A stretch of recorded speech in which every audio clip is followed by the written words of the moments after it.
The federal government says it's considering a new means of funding tertiary education by granting universities the autonomy to explore new sources of financing their activities.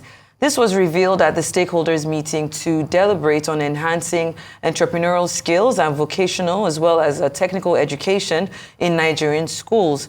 According to the Minister of Education, Tahir Maman, President Tinubu has expressed his commitment to improve the education sector budget by 25% with the right policies in place.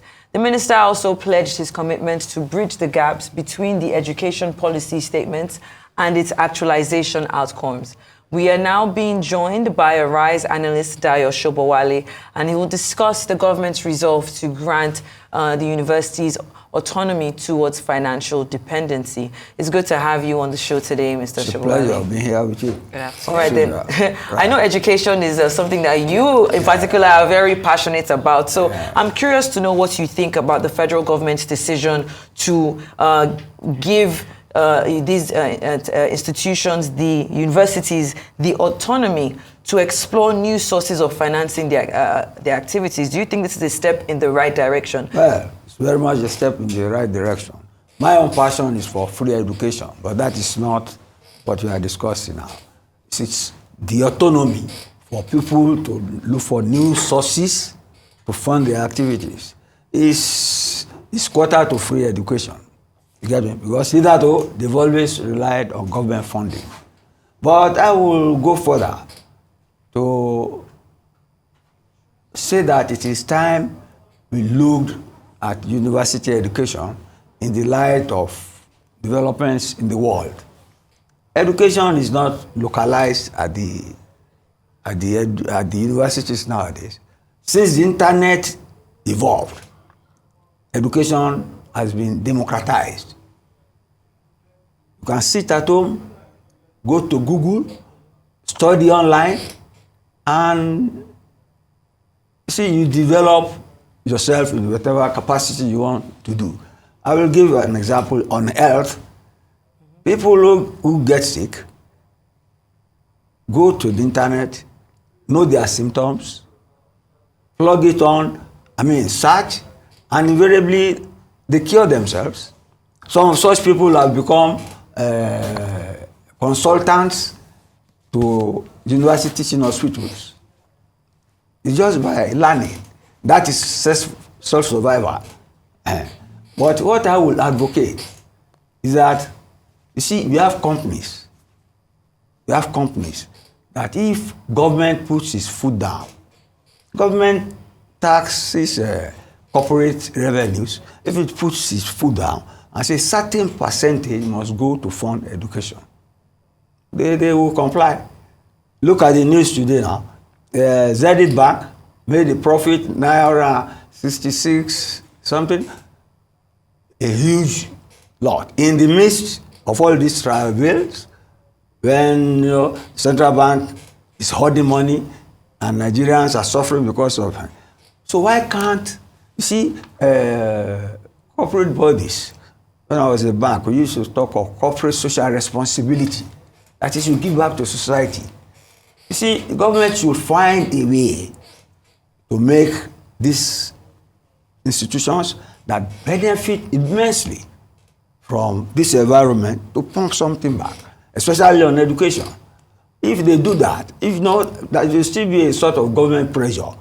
You will not exactly have free education, but you have minimal tuition, so people can develop. But that is, by the way, like I said, you don't need to go to the university to get well educated in the digital economy. Thankfully, we have a Minister for Digital Economy. They should liaise with the Minister of Education. You get me? The place where the minister went to, they are training people for vocational knowledge, skills, so that to bridge the gap between when people qualify from the university and they don't get jobs. That era is gone. Where you go to trade center and so on. Let people go and learn digitally. Let them go to digital libraries. We can create, that was how India started. That was how India started. And you know the Indians now, in terms of software, engineering, India is the leading country in the world. India has been able to go to the moon, to a part of the moon where Russia was not able to go to, where the US, where they have water, which can, eventually be beneficial globally to everybody. So the digital economy, like I've always said, is what to look forward to.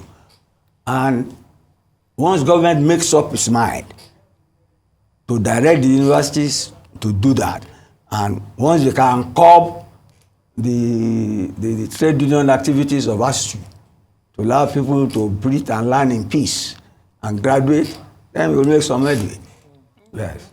I'm glad we're discussing this topic that you're so, inspired by. But when you see the 25% increment in terms of the education budget, are you content with that?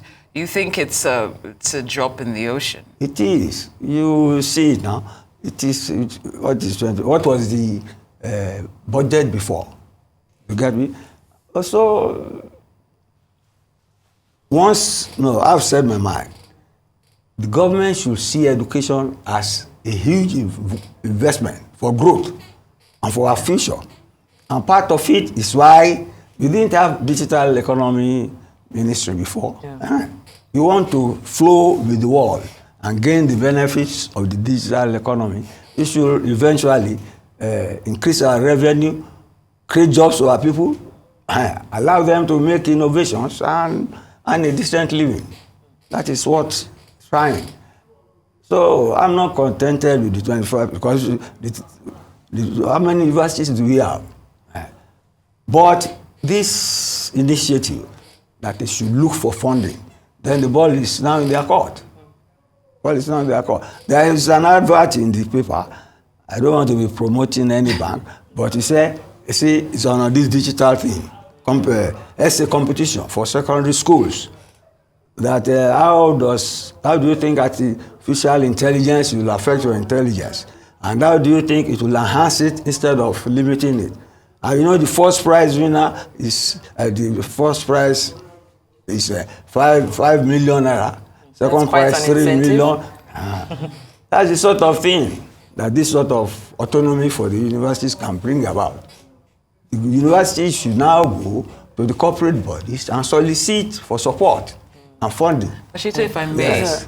When you talk about the autonomy, the other side to it, it doesn't look to an extent like it's passing the buck to the, as opposed to the. I'm just wondering. How is it passing the buck? The government is, the argument against free education is that there are other competing priorities, and I buy that.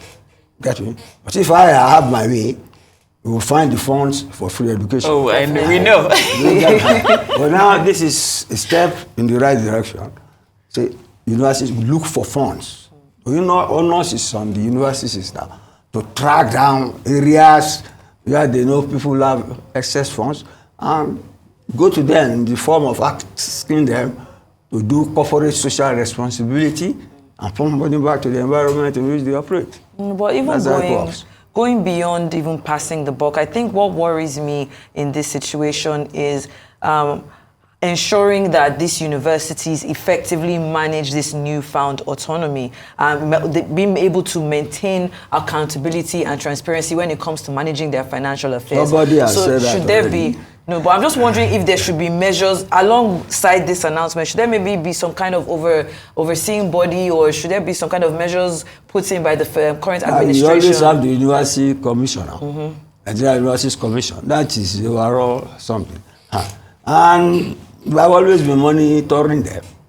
That's in terms of accountability, but there have been frauds. Vice chancellors have done many things that they should not have done. They have not used the money given for students' welfare to build the requisite hostels and facilities. That is history. The fact that you are a professor does not mean you are immune to fraud or what have you. Of course. So, the only thing I almost forgot is this issue of FIRS, the reforms.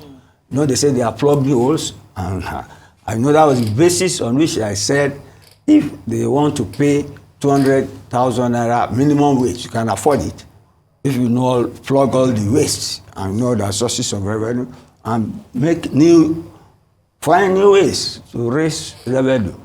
We can do that. The universities now have to be versatile. It means aside from their normal faculties and administration, they will have a fundraising team to go into society and forage for funds so that they can exist and be able to enjoy their autonomy by keeping themselves busy. Although I don't know how they will do it with all these unionist professors going on strike now and then. But that is leadership management. If I had my way, I'd make sure that you were also on the fundraising team to make sure that everything was kosher. Thank you so much, Arise News analyst, Mr. Dayo Sobowale. It's always a pleasure to have you here on News.